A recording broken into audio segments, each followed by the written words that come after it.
What is bycatch? Bycatch is the incidental capture of non-target species, such as dolphins, turtles, and seabirds. Various commercial fishing techniques result in significant amounts of bycatch, oftentimes leaving animals dead or dying. Some of the most prolific techniques include longlining, trawling, and gill nets. Longlining is a fishing technique where an industrial fishing line is cast that can be upwards of 50 miles long. This line is left out for days at a time and often leaves a lot of room for incidental species such as sharks, sea turtles, and seabirds to be caught.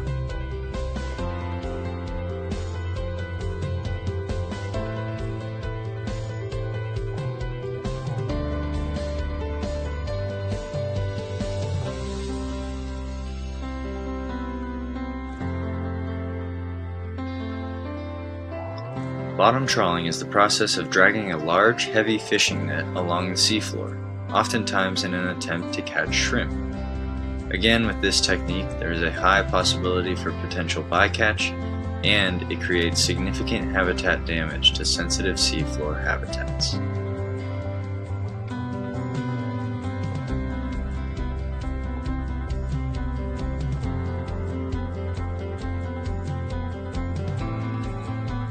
Lastly, there is the usage of gill nets.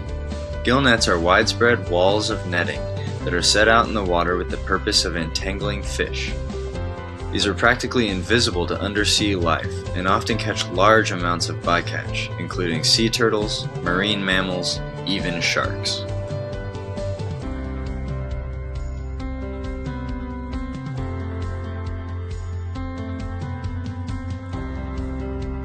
So, why does bycatch matter? It impacts many species as mentioned before, including sea turtles, sharks, and other endangered or protected species. It oftentimes leaves these animals dead or dying when they are put back in the water. And they are oftentimes butchered in order to maintain the quality of the fishing equipment.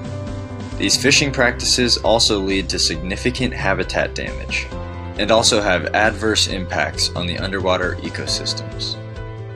However, there are things that can be done to lessen the amount of bycatch that occurs in commercial fishing practices. One such example is the invention of streamers.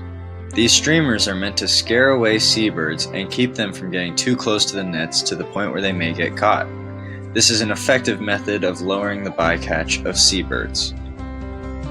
Fishermen can take measures to lessen bycatch by lowering their gill nets deeper in the water column to allow animals to swim over the top. Further technology, such as the use of beacons, can be utilized to warn marine mammals of the presence of the net while still being able to catch fish. A specially designed fishing hook called the circle hook can make it easier and safer to release accidentally caught species. Currently, the NOAA is working to reduce bycatch by lobbying for increased regulations on commercial fishing. They have already achieved amendments to the Magnuson-Stevens Act, Marine Mammals Protection Act, and the Endangered Species Act to further protect species and reduce bycatch. NOAA also tracks bycatch either with human observers or with electronic technologies that record and transmit data. Over the past 40 years, they have also worked on new technologies, such as the streamers that were mentioned earlier, that have reduced bycatch in commercial fishing, and they are continuously working to reduce the effects even further. But we can't just let other people worry about this issue. It's up to all of us to spread awareness about the topic in order to help save our marine life from the results of harmful fishing practices.